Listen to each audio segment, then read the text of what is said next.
যখন সবাই লন্ডনের ডক্টর ইউনূস এবং তারেক রহমানের বৈঠক নিয়ে কি আলোচনা হলো এসব বিশ্লেষণে ব্যস্ত, তখন কিন্তু বাংলাদেশের বিভিন্ন পক্ষ থেমে নেই।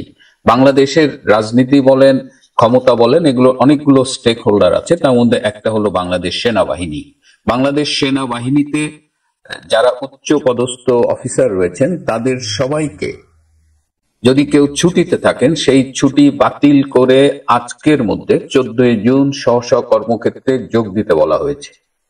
এটা একটা খুব সিগনিফিক্যান্ট একটা অর্ডার, যেটা ঈদের পর থেকে বলা হচ্ছিল যে সেনাবাহিনী যে রাজপথে আছে আইন শৃঙ্খলা নিয়ন্ত্রণে, তারা আগের চাইতে যে কোনো সময় কঠোর ভূমিকা পালন করবে, এবং সেটা এই ঈদের পরে আমরা সেটা দেখতে পাবো। এবং আগে বলা হয়েছিল সেনাবাহিনীর মাঠ পর্যায়ের প্রতি নির্দেশ ছিল যে তারা যেন লোকজনের গায়ে হাত না দেয়, কিন্তু সেই জায়গাটাও শিথিল করে বলা হয়েছে যদি কেউ অন্যায় করে তাহলে স্পটেই তার নিতম্বে বা পশ্চাৎ দেশে কয়েক ঘা দেওয়া যাবে, যেন পশ্চাৎ দেশ লাল করে দেওয়া হয়। এরকম একটা ইনস্ট্রাকশনও ইনফরমালি দেওয়া হয়েছে। শুধু বলা হয়েছে যেন কোনো অবস্থায় এই ব্যাপারগুলো যে পিটাচ্ছে এগুলো যেন ভাইরাল না হয়। কিন্তু এই ভাইরাল না হওয়াটা ঠেকানো খুব কঠিন হয়ে যাচ্ছে, কারণ দেখা গেল যে আর্মিও এখন মোবাইল ফোনে ভিডিও করে ভাইরাল করে। তো যাই হোক, আর্মির সিনিয়র অফিসাররা সব কল্ড হয়েছেন, যারা ছুটিতে ছিলেন তারা ছুটি ক্যান্সেল করে ফিরে আসছেন। আর্মি আরো অ্যাগ্রেসিভ হবে, এবং আপনারা খেয়াল করেছেন যে নড়াইলে অলরেডি একটা AK-47 স্নাইপার রাইফেল একটা উদ্ধার করা হয়েছে, এবং আগামী দিনে অস্ত্র উদ্ধার, অপরাধী ধরা, অপরাধীদের নিয়ন্ত্রণ করা, এই বিষয়গুলোতে আর্মি আরো অ্যাক্টিভ রোল প্লে করবে। সেই বিষয়ে সকল জিওসি কে, মানে সব ক্যান্টনমেন্টের প্রধানকে নির্দেশ দেওয়া হয়েছে। এবং ঈদে যারা ক্যান্টনমেন্টে যেসব জিওসি ঢাকায় ছিলেন তাদের সাথে সেনা প্রধানের অনেকবার মিটিং হয়েছে, এবং খুব তাড়াতাড়ি হয়তো আরো মিটিং হবে। এবং লন্ডনে যে গতকাল তারেক রহমান এবং ডক্টর ইউনূসের যে মিটিং হলো, সেই মিটিং এর উপরে আমাদের যে মিলিটারি ইন্টেলিজেন্স আছে তারা একটা 19 পৃষ্ঠার প্রতিবেদন তৈরি করেছে, এবং সেই প্রতিবেদনে এই বৈঠক সম্পর্কে বিস্তারিত লেখা আছে। এবং এই বৈঠকের পরে সেনাবাহিনীর করণীয় কি, তাদের স্ট্র্যাটেজি কি হয়, সব কিছু নিয়ে এই মিলিটারি ইন্টেলিজেন্সের রিপোর্ট করা হয়েছে। রিপোর্টটা খুব স্পর্শকাতর, এবং I could have an access, আমি চাইলে হয়তো একটা অ্যাক্সেস পেতাম, বাট আমি সেটা দেখিনি বা আমি চেষ্টা করিনি। শুধু জানি যে army is seriously analyzing this meeting. আর্মির ভেতরে একটা অসন্তোষ বরাবরই ছিল, কিন্তু গতকাল সেটি আরেকটু বেড়েছে। যে গতকালের মিটিং এ আমাদের জাতীয় নিরাপত্তা উপদেষ্টা ডক্টর খলিলের যে তাদের মধ্যে যে বাড়াবাড়ি দেখা গিয়েছে, যে খলিল, কিন্তু আমি গতকাল বলেছি খলিলকে হিরো বানানো হয়েছে। তো ডক্টর খলিলের এই যে কালকে মিডিয়ার সামনে আসা, এইটা নিয়ে আর্মিতে একটা নেতিবাচক প্রতিক্রিয়া হয়েছে। আর্মি মনে করে যে কোনো দেশের কেউ যদি জাতীয় নিরাপত্তা উপদেষ্টা হন তাহলে মিনিমাম তার কিছু সিকিউরিটির ব্যাপারে ব্যাকগ্রাউন্ড থাকা দরকার। সিকিউরিটি নিয়ে কাজ করেছেন, সিকিউরিটি বোঝেন, এরকম একজন লোক সাধারণত জাতীয় নিরাপত্তা উপদেষ্টা হন। কিন্তু ডক্টর খলিলকে আমরা যেভাবে চিনি জানি, তার সেরকম সিকিউরিটি রিলেটেড কোনো এক্সপেরিয়েন্স বা ব্যাকগ্রাউন্ড নেই। So Khalil was never welcome to Bangladesh army. তো গতকাল সেই আগুনে আবার ঘি ঢালা হয়েছে। এদিকে এই যে ডক্টর ইউনূস তারেক রহমানকে 31 মে ক্রিমিনাল বললেন, তারেক রহমানের বাবাকেও ক্রিমিনাল বললেন, এবং কি এমন ঘটনা ঘটেছে যে মাত্র 2 সপ্তাহের মাথায় তিনি লন্ডন ছুটে গেলেন, রাষ্ট্রীয় টাকা খরচ করে তিনি তারেক রহমানের সাথে দেখা করতে গেলেন। এটার কারণ কি?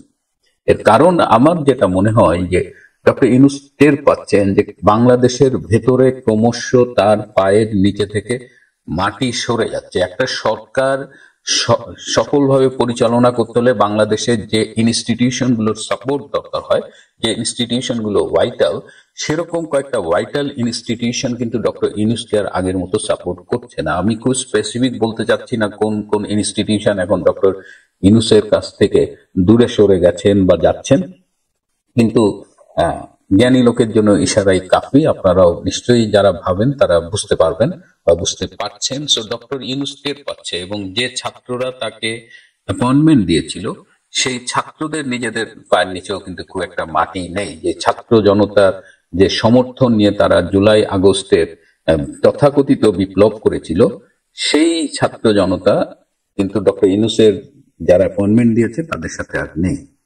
সেই ছাত্ররা দল করেছে এনসিপি, ন্যাশনাল সিটিজেন্স পার্টি। সেই পার্টির সাধারণের মাঝে কোনো গ্রহণযোগ্যতা নেই। ছাত্র নেতারা আবার লন্ডনের এই যে মিটিংটা হয়েছে ডক্টর ইউনূস এবং তারেক রহমানের মধ্যে, সেটি নিয়ে দেখলাম যে এনসিপির নেতারা খুবই অসন্তুষ্ট এবং তারা এটার বিরুদ্ধে একটা অবস্থা নিয়েছে। কিন্তু এনসিপিও অনুধাবন করতে পারছে না যে তাদের পক্ষে বিপক্ষে থাকা না থাকায় কিছু যায় আসে না। এনসিপির হানিমুন পিরিয়ড শেষ। তারা এই 10 মাসে যা কামাইতে পারছে, যা অর্জন করতে পারছে, অল ডান।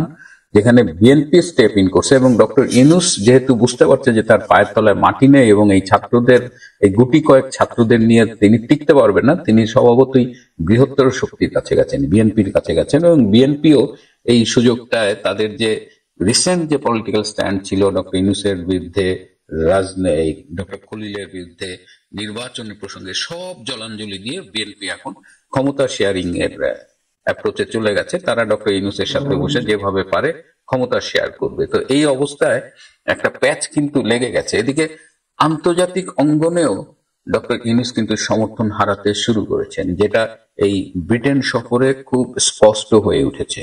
এই ব্রিটেন সফরে যে ব্রিটিশ প্রধানমন্ত্রী কিয়ার স্টারমার তার সাথে দেখা করেননি, এর দ্বারাই কিন্তু খুব স্পষ্ট হয়ে গেছে যে ডক্টর ইউনূস আগের মতো একজন নোবেল বিজয়ী ডক্টর ইউনূস, একজন গ্রামীণ ব্যাংকের ব্যাংকার ডক্টর ইউনূস, আর বাংলাদেশ সরকারের বর্তমান অন্তর্বর্তীকালীন সরকারের প্রধান উপদেষ্টা ডক্টর ইউনূস, এই তিনটা এন্টিটি কিন্তু আলাদা।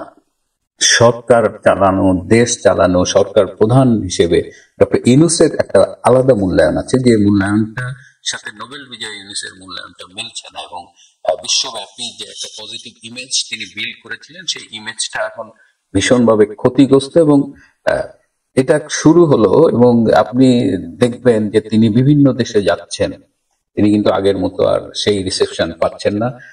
দ্বিতীয়ত, ওয়ার্ল্ড মিডিয়া তার বিরুদ্ধে লেখা শুরু করেছে। তিনি বিভিন্ন জায়গায় যাচ্ছেন, তিনি ইন্টারভিউ দিচ্ছেন। হ্যাঁ, এগুলো তার যে পাবলিক রিলেশনস কোম্পানি আছে বা যারা পাবলিক রিলেশন দেখেন, তারা এগুলো অ্যারেঞ্জ করছেন। তার তার তার ইমেজ বিল্ড করার জন্য লবিস্ট ফার্ম আছে। কিন্তু এত কিছু সত্ত্বেও দেখেন, নিউ ইয়র্ক টাইমস এর মতো একটা আন্তর্জাতিকভাবে গুরুত্বপূর্ণ পত্রিকা তাকে নিয়ে লিখছে, গার্জিয়ান তাকে নিয়ে লিখছে এবং ভালো কথা লিখছে না।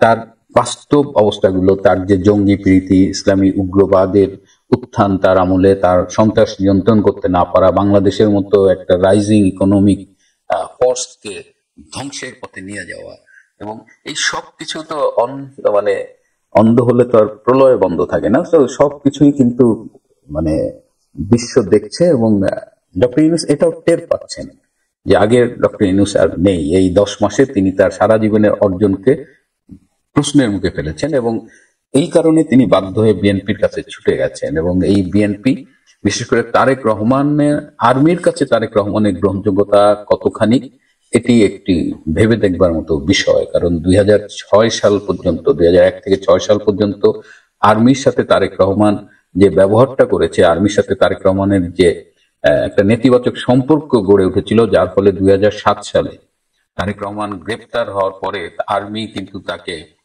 জিজ্ঞাসাবাদ করেছিল, ইন্টারোগেট করেছিল, এবং সেই ইন্টারোগেশনটা খুব সিম্পল ইন্টারোগেশন ছিল না। আর্মির হাতে তারেক রহমান যথেষ্ট শারীরিকভাবে নিগৃহীত হয়েছিলেন। তো সব মিলিয়ে সে আর্মির সাথে তারেক রহমানের সেই সম্পর্কটা আগের মতোই তিক্ত আছে কিনা, এটা একটা বিষয়। ডক্টর খলিল যখন লাফালাফি করছে, আর্মি সেটা কিভাবে দেখছে, সেটা আরেকটা বিষয়। এবং আর্মি এই নিকট ভবিষ্যতে কতখানি স্ট্রং অবস্থান নেবে, আর্মির সাথে ডক্টর ইউনূসের সম্পর্ক কি, এটা আপনারা জানেন, আমি নতুন করে বলতে যাচ্ছি। কিন্তু সব মিলায়ে যে লন্ডনে বসে ডক্টর তারেক রহমান এবং ডক্টর ইউনূস যেটা আলোচনা করেছেন, সেটা একটা পক্ষ, ঘটনার আরো পক্ষ আছে। সেই আর্মি আছে, বাংলাদেশের প্রশাসন আছে, বাংলাদেশ আওয়ামী লীগের একটা রাজনীতি আছে। তো সব মিলিয়ে মানে আমাদের পুরো বিষয়টা সামগ্রিক ভাবে দেখতে হবে, যে শুধু একটা বৈঠকেই বাংলাদেশে সবকিছু নির্ধারিত হয়ে যাবে, অন্যরা বসে বসে আঙ্গুল চুষবে, এটা ভাবার কোনো কারণ নেই। এবং ঘটনা মোড় নিচ্ছে, কিন্তু ঘটনা আরো অনেক জায়গায় মোড় নেবে, কিন্তু ঘটনা শেষ হয়ে যায়নি। আপনারা অপেক্ষায় থাকুন।